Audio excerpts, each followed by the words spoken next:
그 기대감 때문에 거품이 생길 것 같은데요. 당선이 된다 그러면 11월, 12월에 뭐 한 3배 이상 막 뛰었다가 제가 원하는 건 아닙니다. 그런 모습은. 그렇게 빨리 오르면 빨리 꺼져요. 그래서 저는 이게 3번째인데요. 그 반감기를 되게 기대를 많이 해요, 사람들이. 근데 반감기가 막상 있고 나면 안 좋더라고요. 한 6개월에서 8개월 정도. 근데 정확하게 데이터를 돌려본 건 아닌데 제 추론은 채굴자들이 좀 못 버티는 것 같아요. 채굴 양이 반으로 줄어드니까. 그래서 그 못 버티는 영세한 채굴자들이 나가기 전까지는 시장에 계속 그 유동성 물량이 나오는 거죠. 왜냐하면 망하기 전에 비트코인부터 팔지 않겠습니까? 근데 뭐 지금이 그렇다는 건 아닌 것 같아요. 지금은 이제 1월 달에 ETF 승인 이후에 2월 달에 크게 올랐고 그리고 전고점을 돌파했었는데 우리나라에서도 1억이라는 우리나라만의 숫자지만 이제 축제 분위기가 있었죠. 근데 뭐 여지없이 신규 비트코이너들 입장에서는 뭐 1억 했던 게 8천만 원까지 떨어졌으니까 상당히 많이 떨어진 거죠. 14%, 20% 사이로 이제 폭락을 했는데 비트코인한테는 이 정도는 뭐 특별한 이유 없이도 이렇거든요. 비트코인은. 그래서 어떤 의미를 부여할 수도 있고 안 할 수도 있는데요. 비트코인 반감기는 반드시 의미가 있어요. 왜냐하면 어느 순간이 되면 저도 그걸 2번이나 봤는데 유명 거래소에 매도 물량이 하나도 안 나오는 거예요. 물건이 없는 거예요. 그러면서 이제 치어 올라가는 거거든요. 그러니까 그때를 좀 기다리셔야 되겠죠. 좀 지난번 2월, 3월에 이제 분위기에 휩싸여서 막 1억에 잡으신 분들은 좀 더 인내하시면 됩니다. 뉴스들은 뭐 나쁘지 않아요. 그러니까 원래 뭐 사는 사람이 있으면 파는 사람이 있듯이 이제 주류들이 손대기 시작했으니까 시장이 안 좋으면 이제 막 팔거든요. 그래서 막 유출도 일어났어요. 몇 주 동안 계속 순유입만 있다가 유출도 일어나고 했는데요.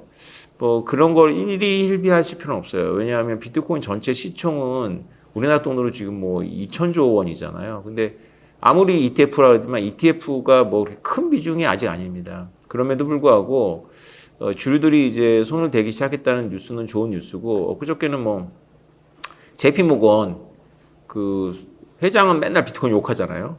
그런데 JP모건도 봤더니 ETF를 많이는 아니지만 좀 담았다. 그다음에 JP모건은 아니지만 원래 갈라져 나온 모건 스탠리도 ETF를 담는 거에 관심이 있다. 뭐 이런 뉴스 계속 나오고 있고요. 상황은 나쁘지 않은데요. 나쁜 뉴스는 거의 없어요. 비트코인 반감기를 앞두고 1년 전부터 가격이 좀 올라옵니다. 일종의 그거를 선반영이라고 할 수 있죠. 그리고 비트코인 반감기가 막상 일어나면 가격이 바로 뛰진 않아요. 좀 침체하죠. 그러다가 이제 막판에 이제 뛰어오르거든요. 공교롭게도 우연인지 필연인지 모르겠는데 매번 대통령 선거랑 관련이 있어요. 우리나라 말고 미국의 대통령 선거. 그래서 올해 대통령 선거가 이제 있으니까 여러분들께서는 늦가을이나 겨울까지 기다리셔야 되는데요. 이게 반복되기 때문에 이거마저도 선방영 될 가능성이 있어요. 그래서 저는 지난번에도 작년에도 제가 올해 1월을 찍었는데 맞았다고 볼 수도 있고 틀렸다고 볼 수도 있어요. 음력 1월로 맞췄거든요. 이번엔 저는 9월을 찍어볼게요. 그러니까 11월이 9월로 선방영 될 거다. 스탠다드 차타드가 트럼프가 되면 내년까지 우리나라 돈으로 2억 7천만 원을 보고 있어요. 근데 그게 올해 말까지인지 내년 끝날 때까지인지는 제가 영어 원문을 안 봐서 뉴스 헤드라인만 봐갖고 애매하긴 하던데 어쨌건 뭐 그건 별 중요하지 않지. 그 말대로 가진 않을 테니까. 아무튼 오를 겁니다. 왜냐하면 트럼프가 얼마 전 유세에서 자기는 비트코인과 암호화폐를 지지한다라는 입장을 밝혔고요. 바이든은 아마 그 암호화폐를 이해 못하는 것 같다라는 이야기까지 했죠. 근데 지금 판세가 한쪽으로 완전히 굳어진 것 같진 않아요. 트럼프가 될 수도 있고 바이든이 될 수도 있죠. 근데 바이든의 민주당은 비트코인에 대해서 비판적이긴 하지만 그래도 바이든의 민주당 정부 아래서 SEC가 비트코인 현물 ETF를 승인했잖아요. 그러니까 이제 미국이라는 나라가 대통령 바뀐다고 확 바뀌는 나라는 아니고 엘리트 관료들에 의해 가지고 많은 것들이 이루어지겠죠. 그래서 엘리트 관료들이 공부를 했고 그거에 대한 어떤 콘센서스가 있는데 트럼프 대통령이 정치인 중에는 좀 유별나게 비트코인에 대해서 공부를 더 할 수 있죠. 그래서 본인의 어떤 소신이 있어서 밀어붙일 가능성이 있어 보여요. 그러면 비트코인이 미국에서도 법정화폐가 될 날이 멀지 않았어요. 왜냐하면 법정화폐라는 말은 안 썼지만 사용할 수 있도록 해주겠다고 얘기했거든요. 그게 법정화폐인 거예요. 그러면 뭐 그 기대감 때문에 거품이 생길 것 같은데요.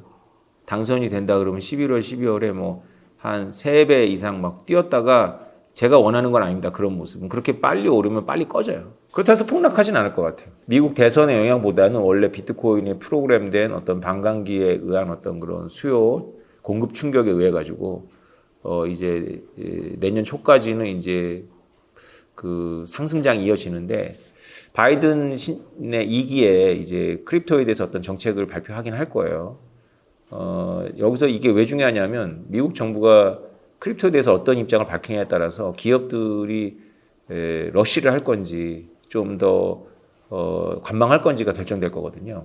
그래서 이제 이번 불장은 사실은 바라는 바이기도 하지만 기업들이 들어와야 돼요.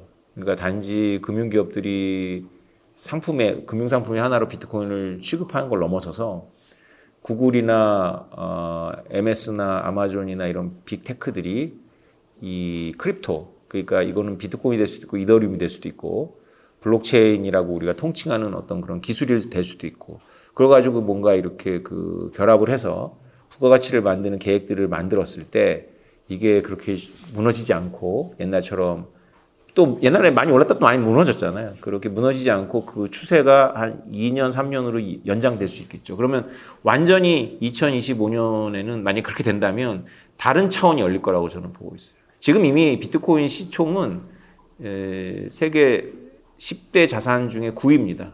음보다 뒤져 있죠. 그게 이제 이 바닥에 선수들이 아직 많지 않다는 뜻이에요. 굉장히 중요한 뉴스거든요. 홍콩에서 이게 현물 ETF가 됐다는 건 특히 이더리움의 경우에 의미가 커요. 왜냐하면 홍콩은 바로 중국과 연결되어 있기 때문에 아무리 홍콩에서 중국 자본의 유입을 막는 장치를 했다 하더라도 그거는 장치일 뿐이고 중국인들은 대책이 다 있어요. 그런 거거든요. 원래 홍콩의 역할이. 그래서 엄청난 중국 자본의 어떤 유입을 우리가 기대할 수 있죠. 그러나 이제 그런 것들이 선반영되기에는 아직은 이제 사람들이 잘 모르는 게 있는 거죠. 글쎄요, 미국 대선 때문에 지금 기업들이 약간 좀 관망하고 있을 뿐이고요. 누가 되든지 간에 이제 신정부가 들어서면 이제 기업들의 로비나 이런 걸로 다 이제 제도의 투명성. 이제 비트코인이 미국에서 현물 ETF가 승인 났다는 건 뭐냐면 전 세계에 어나운스를 한 거예요. 비트코인은 못 없앤다. 비트코인 우리 함께 간다. 그 얘기는 뭐냐면 이제 블록체인이라는 기술 가지고 어느 나라 기업이 되든지 간에 이제 새로운 그 비트코인이 열어젖힌 어떤 그런 새로운 생태계에서 아직 나오지 않았던 옛날 같으면 야후, 구글이 될 수도 있고 혹은 페이스북 같은 것이 나올 때가 된 거죠. 근데 그게 완전히 밑바닥부터 나올 것이냐 혹은 이더리움이 그런 거냐 이런 퀘션이 있는 거예요. 근데 저는 제 나름대로의 이제 생각이 있는데 제 나름대로 생각은 여러 번 다른 매체를 통해서 밝혔어요. 저는 이제 핸드폰을 갖고 있거나 아니면 빅데이터를 갖고 있는 기업이 결국은 이 플랫폼하고 잘 맞는다 보고 있죠. 도시락에 뭐 주는 거는 활용이라기보다는 그냥 이벤트인 거고요. 마케팅인 거고 비트코인과 이더리움으로 대표되는 이 블록체인은 애플이 만약에 연결된다면 너무 파괴적이죠. 왜냐하면 사람들의 스마트폰 안에 은행이 들어오는 거거든요. 우리한테는 의미가 없을 수 있어요. 왜냐하면 우리는 뭐 은행 앱 많으니까. 근데 은행 계좌가 전혀 없는 사람들이 전 세계에는 굉장히 많아요. 25억 명 정도 보고 있는데요. 주로 남미, 동남아, 아프리카에 있습니다. 그런데 이분들도 폰은 가지고 있어요. 그분들이 애플폰을 사기엔 좀 버거울 거예요. 다른 형태의 폰들이지만 어쨌건 폰 안에 이제 비트코인과 이더리움이 결합이 된다면 새로운 금융이 생기는 거죠. 애플은 금융업을 하게 되겠죠. 그걸 알아요, 애플이. 근데 중요한 건. 그리고 그렇게 가는 방향으로 되어 있어요. 왜냐하면 애플의 독특한 그 사업 마케팅 특성이 지금 미국에 의해서 덜미가 잡혔거든요. 일종의 애플은 그 폐쇄시키잖아요. 그 생태계를. 그게 반독점법에 걸리고 있고요. 그 다음에 중앙에서 정보를 관리하거든요. 빨아먹거나. 그것이 유럽에서는 이제 정보 관리 관련해가지고 태클이 걸렸어요. 그걸 우회할 수 있는 기술이 블록체인이거든요. 내가 고객 정보 갖고 있지 않는다. 나는 그냥 폰을 제공한 플랫폼 업체고 여기서 자기네들이 알아서 가치물을 이동시키고 정보를 확인한다. 라는 거를 이제 선회하면 거의 비슷한 효용을 느끼면서도 애플 중앙에 내 정보가 가지 않는다라는 믿음을 줄 수가 있죠. 이건 이제 일반인들한테 좀 어려운 개념인데 이 블록체인이 그걸 가능하게 해요. 그래서 애플과 삼성과 중국 계열의 스마트폰 회사들의 경쟁인데 누가 블록체인을 빨리 선취하느냐에 따라서 저는 다음 웨어러블의 승자가 결정된다고 저는 보고 있어요. 기왕이면 우리나라 삼성전자가 했으면 좋겠지만 지금 가격이 사실은 지난번 2022년 불장에서 물린 분들의 가격일 거예요. 8천만 원, 8,500만 원이.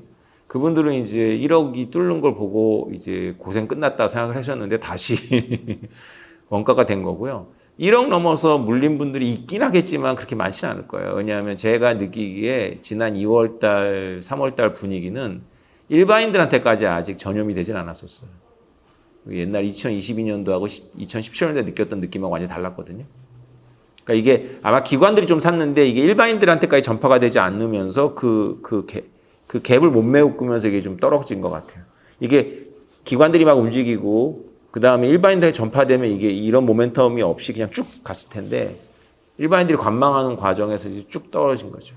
원래 기관들이 일반인들을 해먹는 게 그거잖아요. 자기네들이 불을 지피면 일반인들이 관망하다가 쫙 들어오면 적당한 시기에 일반인들이 막 취해 있을 때 기관들은 빠지거든요. 그죠? 근데 이제 그러지 못했던 거죠. 그걸 누가 알겠습니까? 그러나 이제 지금은 이제 좀 약간 맥이 풀린 분위기잖아요.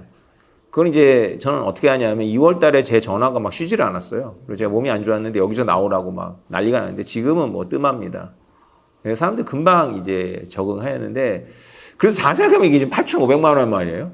뭐 1억은 대단하고 8,500만 원은 안 대단합니까? 대단하잖아요. 그러니까 이제 이런 분위기에서 좀 이제 좀 과열되는 분위기가 9월에는 생기겠죠. 사실 이런 게 참 좋아요. 2023년 작년 분위기가 딱 요랬거든요. 비트코인 갈 것 같기도 하고 안 갈 것 같기도 하고. 근데 작년에 차트를 보시면 아시겠지만 꾸준하게 올랐어요. 조용하게 그냥 어느새 올라버렸어요. 아마 작년 한 해 동안 비트코인에 관심을 끄신 분들은 아니 어떻게 1년 동안 2배가 오르지라고 생각할 정도로 소리 없이 올랐어요. 이게 딱 좋아요. 지금 같은 분위기.